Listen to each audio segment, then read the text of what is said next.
Sir ఇక్కడ తెలుగు రాష్ట్రాల్లో చూసుకుంటే సార్ రేవంత్ రెడ్డి గారు సపోర్ట్ చేస్తారు. బీఆర్ఎస్ నుంచి కేటీఆర్ గారు కూడా సపోర్ట్ చేసి వాళ్ళిద్దరు కూడా మీటింగ్‌కెళ్లారు.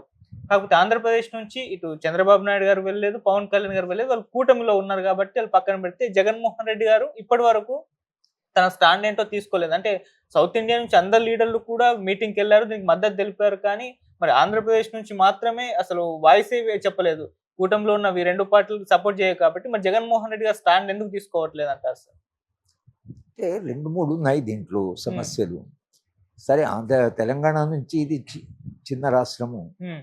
కనుక ఇది పొట్లాడి తెచ్చుకున్న రాష్ట్రము. 17 సీట్లే ఉన్నాయి మనకు. అవును. కనుక టీఆర్ఎస్ పార్టీ కూడా హ్మ్. ఇంకా ఎంతో కాలము బీజేపీతో కలిసి ఉన్నారు అని అనిపించకుండా తమ స్వతంత్ర ప్రతిపత్తి హ్మ్. తమకున్నదని, భారతీయ జనతా పార్టీ కూడా దగ్గర పోతారేమో అనేటువంటి ఒక చర్చ ఉంది. ఓకే. లేదు, భారతీయ జనతా పార్టీ మనకు నష్టం చేస్తే మేము ఆ పార్టీని కూడా మేము ఎదిరిస్తాం హ్మ్. అనే మెసేజ్ ఎక్కడో ఇవ్వాలి అనేటువంటి దాంతో కూడా కేటీ రామారావు గారు వెళ్ళొచ్చు. లేకపోతే వీళ్ళు పూర్తి ఐసోలేట్ అయిపోతారు కదా. హ్మ్. జగన్మోహన్ రెడ్డి గారి విషయంలో ఆయన ఇంకా బెయిల్ మీదనే ఉన్నాడు. ఓహో!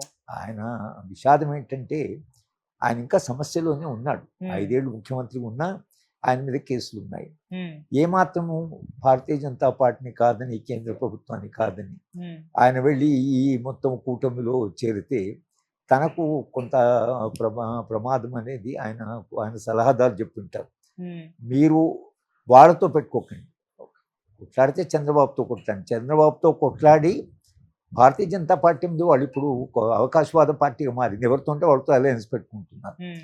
రేపు చంద్రబాబు నాయుడు గారు గట్టిగా చాలా తనకు కావాల్సిన అవసరాలు, లేకపోతే భారతీయ జనతా పార్టీని కొంత ఇబ్బంది పెట్టే పరిస్థితి వస్తే ఈయనను తీసేసి ఆయనను అలయన్స్ పెట్టుకోవచ్చు. ఓకే.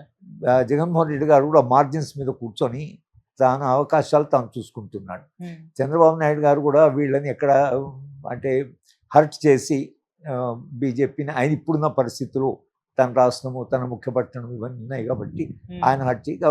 పవన్ కళ్యాణ్ ఆయన మరి చేగువేర దగ్గర ప్రారంభమయ్యాడు. మరి ఇప్పుడేమో ఆయన బీజేపీ భావజాలాన్ని చాలా మిలిటెంట్గా మాట్లాడుతున్నాడు. అవును. ఆయన మరి ఎటు పోతాడో మనకు తెలియదు. కానీ మొత్తంగా భారతీయ జనతా పార్టీకి దగ్గరికి పోవాలనే ప్రయత్నము పవన్ కళ్యాణ్ చేస్తున్నాడు. అది మనకు స్పష్టంగానే కనిపిస్తుంది. హ్మ్. చంద్రబాబు నాయుడు గారికి ఏమో అవసరం, హ్మ్. జగన్మోహన్ రెడ్డి గారికి ఏమో తన కేసులు, తన గొడవ. కేంద్ర ప్రభుత్వం కూడా నిర్దాక్షిణ్యమైన ప్రభుత్వం. వాళ్ళేమి నిన్నటి దాకా మనతో నిలబడ్డాడు అలా క్షమించి ఉదారంగా ఆలోచించి కాదు. వాళ్ళు చాలా నిష్కర్షగా నిర్దయగా పోయేటువంటి రాజకీయ స్వభావం ఉంది. కాబట్టి జగన్మోహన్ రెడ్డి పోకపోవడానికి చాలా ప్రాక్టికల్ రీజన్స్, ఆయన పొలిటికల్ కాకుండా చాలా ప్రాక్టికల్ రీజన్స్ కొరకే ఆయన బహుశా వెళ్ళి ఉంటాడు. ఓకే. సార్ చంద్రబాబు నాయుడు గారికి ఇది మీరు అవసరం అని అన్నారు. అంటే డీలిమిటేషన్ వల్ల ఇప్పుడు సౌత్ ఇండియా నష్టపోతుందని తెలిసినప్పుడు ఇప్పుడు ఆయన పొత్తులో ఆయన మెయిన్ ఎన్డీఏ కూటమిలో ఆయన నితీష్ కుమార్ గారు. సో వాళ్ళు ఇన్‌ఫ్లూయెన్స్ చేసి ఇది వద్దు అని చెప్పేసి ఒక రైట్ కూడా వాళ్ళకుంది. మరి ఆ దిశగా ఎందుకు వాళ్ళు చెప్పట్లేదు అని అంటారు సార్? మనం అనుకున్నంత పవర్ చంద్రబాబు నాయుడు గారు. ఓకే. భారతీయ జనతా పార్టీకి చంద్రబాబు నాయుడు గారి అవసరం ఉండొచ్చు, కానీ అది అత్యవసరం కాదు. ఓకే. ఈయన 12, 13 సీట్లే వెళ్తున్నాయి. ఈ సీట్ల మేరకు వాళ్ళు వేరే పార్టీ నుంచి తీసుకోగలరు. వాళ్ళకి ఆ కెపాసిటీ ఉంది. మహారాష్ట్రలో చూసాం, వాళ్ళు 10, 12 మంది, 20 మంది ఎంపీలు అనుకోవడం వాళ్ళకి ఏం కష్టం కాదు. కనుక నేను అనుకోవడము చంద్రబాబు నాయుడుకు బీజేపీ అవసరమే. ఓకే. బీజేపీకి ఆయన అవసరం. కనుక చంద్రబాబు నాయుడు గారు బీజేపీతో వెళ్ళి కన్ఫ్రంట్ అవ్వడం అనేది ఆయన ఈ దశలో కోరుకోవచ్చు. అది మనకు చాలా స్పష్టంగానే తెలుస్తుంది. సౌత్ ఇండియా నిజానికి మరి టీడీపీ పార్టీ పుట్టిందే కేంద్ర ప్రభుత్వాన్ని అసలు దాన్ని ఛాలెంజ్ చేస్తూ వాళ్ళు మొత్తంగా ప్రశ్నిస్తూ అసలు కేంద్రం అంటే మిత్తని. అది ఎన్టీ రామారావు గారు కేంద్రం ఎక్కడి నుంచి చెప్పండి, కేంద్రం అనేది కేవలం ఒక మిత్తని అన్న పార్టీ ఇవాళ వాళ్ళు చాలా దూసుకొని వస్తున్నా కూడా ప్రశ్నించలేనటువంటి పరిస్థితికి వాళ్ళు నెట్టబడ్డారు. కనుక ఆయన ఈ దశలో, కానీ చంద్రబాబు నాయుడు గారు ఏమాత్రం బీజేపీతో బెడిసినా ఆయన ఈ కూటమిలో ఒక నాయకుడిగానే ఉంటాడు. కూటమి స్టాలిన్ నాయకత్వం తానే తీసుకొని నడపగలిగిన శక్తి కూడా ఆయనకున్నది. కనుక అందరూ పాలిటిక్స్ ఆఫ్ ఆపర్చునిజం, ఇది మొత్తంగా రాజకీయాలన్నీ ఒక అవకాశం అనుకో, ప్రిన్సిపల్ కొరకు కొట్లాడుతున్నారు. ఒక ఒక ఐడియాలజీ కొరకు, ఒక భావజాలం కొరకు కొట్లాడుతున్నారని ఆ రాజకీయాలు చాలా క్షీణించాయి. ఓకే. కనుక ఎవరినైనా మనం అర్థం చేసుకోవడం, వీళ్ళ అవసరాలు ఏమిటి, వీళ్ళ ఇబ్బందులు ఏమిటి, వీళ్ళు ఎట్లా ఆలోచిస్తున్నారు అనే ఫ్రేమ్వర్క్ నుంచి అర్థం చేసుకోవాలి. వీళ్ళు సౌత్ ఇండియా ప్రైడ్ అని నిజంగా చేస్తున్నారా, లేక నిజంగా తమ సీట్లే తగ్గుతున్నాయని చేస్తున్నారా, లేక కేంద్ర ప్రభుత్వం యొక్క నియంతృత్వ స్వభావాన్ని ప్రశ్నిస్తున్నారా, ఎవరు ఎక్కడికా మీరు జాగ్రత్త, మమ్మల్ని ముడితే మేము ఇంత 7 మంది ఉన్నామని ఇంత యునైటెడ్గా కేంద్రానికి తమ శక్తిని చాటుకుంటున్నారా. దీంట్లో ఎన్నో ఇఫ్స్ అండ్ బట్స్ ఉంటాయి. అంతర్లీనంగా చాలా అంశాలు ఉంటాయి. పైకి కనిపించే కారణాలే కారణాలు కాదు. పైకి కనిపించే కారణాలేమో మనందరికీ తెలిసే కారణాలు. అంతర్లీనంగా మనకు తెలియకుండా అంతర్గతంగా ఉండే కారణాలు ఏవైతున్నాయో అప్పుడప్పుడు మనం విశ్లేషించి కాస్త లోతుగా వెళితే కొన్ని కారణాలు మనకు కనిపిస్తాయి. కానీ కారణాలు అంత స్పష్టంగా ఎప్పుడు కనిపించవు. అందుకని ఈ విశ్లేషణ మీరు రావడం కానీ మేము విశ్లేషించడం కానీ, ఈ విశ్లేషణ ఎందుకంటే ఈ విషయాలు అందరికి తెలుసు ఇప్పుడు. కానీ దీనికి ఏమి ఇంకా లోతైన కారణాలు ఉండొచ్చు అని మనం విశ్లేషించే క్రమంలో కొంచెం కాస్త లోతుగా వెళ్ళి ఈ కారణం కావచ్చు, ఆ కారణం కావచ్చు, ఇది educate the people. Me viewers ఇది ఈ కారణం కూడా ఉండొచ్చా అని తెలుసుకోవడం కొరకే ఈ విశ్లేషణ జరుగుతుంటుంది. లేకపోతే పేపర్లో చదివితే రోజు మనకు తెలుస్తూనే ఉంటుంది అసలు ఈ వీళ్ళే పోయారు, వాళ్ళు అక్కడ మాకు డీలిమిటేషన్ అంగీకారం కాదు అని అంటున్నారు. కానీ వీళ్ళు అంగీకారం కాదు అనడానికి వాళ్ళు పైన చెప్తున్న కారణమే, లేక అంతర్గత ఇంకా ఏమైనా లోతైన కారణాలు ఉన్నాయనేది మన చర్చ. సార్, ఒక డీలిమిటేషన్ పైన కాకుండా అక్కడ స్టాలిన్ గారు ఇంకో దానిపైన కూడా సైమల్టేనియస్లీ ఇప్పుడు ఫైట్ చేస్తున్నారు, అది త్రిభాషా సిద్ధాంతం అని చెప్పేసి. మళ్ళీ కేంద్ర ప్రభుత్వం తమిళనాడులో పెట్టే ప్రయత్నం అయితే చేస్తున్నారు, వీళ్ళేమో ఫైట్ చేస్తున్నారు వద్దు అని చెప్పేసి. ఈ త్రిభాషా సిద్ధాంతం అనేది అంటే కావాలని పొలిటికల్లో భాగంగా కేంద్ర ప్రభుత్వం వీళ్ళ మీద రుద్దే ప్రయత్నం చేస్తుందా, లేకుంటే పొలిటికల్ రీజన్స్ ఏమన్నా ఉన్నాయా, నార్మల్ గా యూస్ఫుల్ గా ఉంటుందని చెప్పేసి? అంటే 2026 ఎలక్షన్స్ రాబోతున్నాయి. సో వీటి రెండు ప్రభావం కూడా ఎలక్షన్స్ మీద పడుతుందని చెప్తున్నారు. మరి ఎటువంటి ప్రభావం చూపించే ఛాన్స్ ఉంది, మీరేం చెప్తారు సార్ దీనికి సంబంధించి? హిందీ వ్యతిరేకత ఇప్పటిది కాదు. ఓకే. హిందీ వ్యతిరేకత వాళ్ళు మొదటి నుంచి వ్యతిరేకిస్తున్నారు. 1965లో లాల్ బహదూర్ శాస్త్రి హిందీని అధికార భాషగా చేయాలన్నప్పుడు చాలా గొడవ జరిగింది. రైట్స్ కూడా జరిగాయి. ఆ రైట్స్ తర్వాతే 3 లాంగ్వేజ్ పాలసీ వచ్చింది. లేకపోతే అప్పుడు హిందీ, ఇంగ్లీష్ అనే, ఇప్పుడు 3 లాంగ్వేజ్ పాలసీ పెట్టారు. రెండోది తమిళియన్స్కు వాళ్ళ అస్తిత్వం ఏదైతుందో అది చాలా బలమైన అస్తిత్వం. అంటే హిందూ భావజాలానికి వ్యతిరేకంగా పెరియారు చేసినటువంటి క్రిటికు తర్వాత అది చాలా లోతుగా ద్రవిడియన్ ఐడెంటిటీలో ఉంది.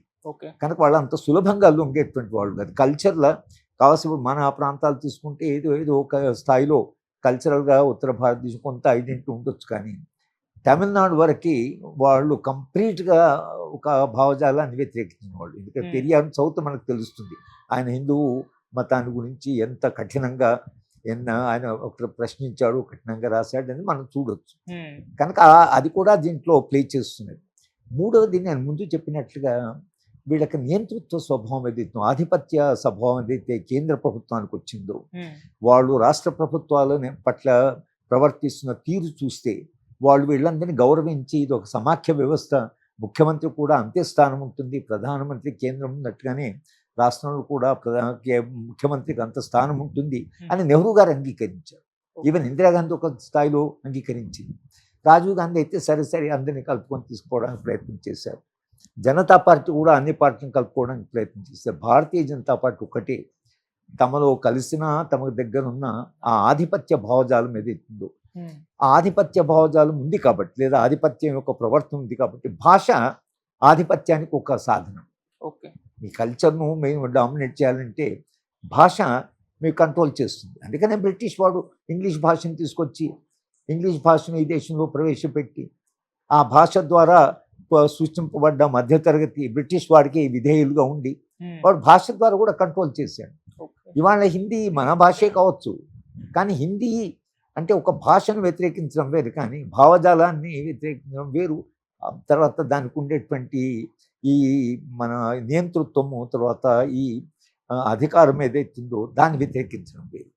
నేను అనుకోని వాళ్ళ లాంగ్వేజ్ పాలసీ వాళ్ళు నిరంతరంగా దాన్ని ప్రతిఘటిస్తూ వస్తున్నారు. ఇవాళ డీలిమిటేషన్ అయినా భాష అయినా కేంద్ర ప్రభుత్వం ఏది చేస్తున్నా తమిళనాడు వాళ్ళు మాత్రం చాలా జాగ్రత్తగా నిశ్చితంగా చూసి ప్రతిదాన్ని వాళ్ళు ఒక నియంతృత్వంగానే చూస్తున్నారు. కానీ వాడు దేన్ని కూడా వీళ్ళు చాలా డెమోక్రటిక్, దేశంలో ఒక భాష రావాలి, దేశం యొక్క రేటు పెరగాలి అని ఒక ప్రజాస్వామ్య భావజాలం వీళ్ళకు ఉన్నది అని రాష్ట్ర ప్రభుత్వంకి తమిళనాడు అయితే అట్లా అనుకోవడం లేదు.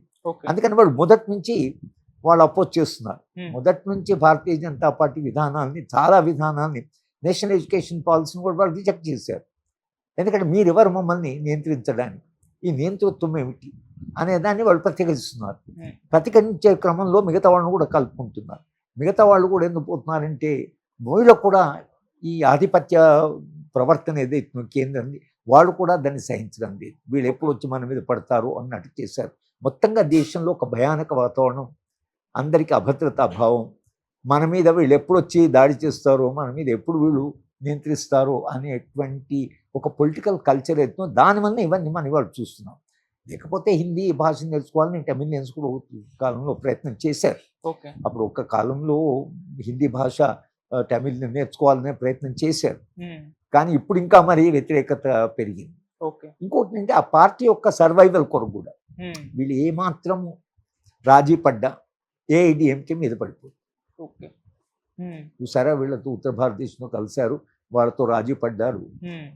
నేను ఎంతో కాలం చెప్తున్నా, వీళ్ళు మన అస్తిత్వం కాదు, వీళ్ళకి అధికారమే కావాలని వాడు మొదలు పెడతారు. కనుక ఏఐడిఎంకే కూడా ఇప్పుడు అది అపోజిషన్ పార్టీ కదా. భారతీయ జనతా పార్టీ ఏనాడు ఒక చోట వాళ్ళతో అలయన్స్ పెట్టుకోవాలని కూడా అనుకుంటున్నారు కదా.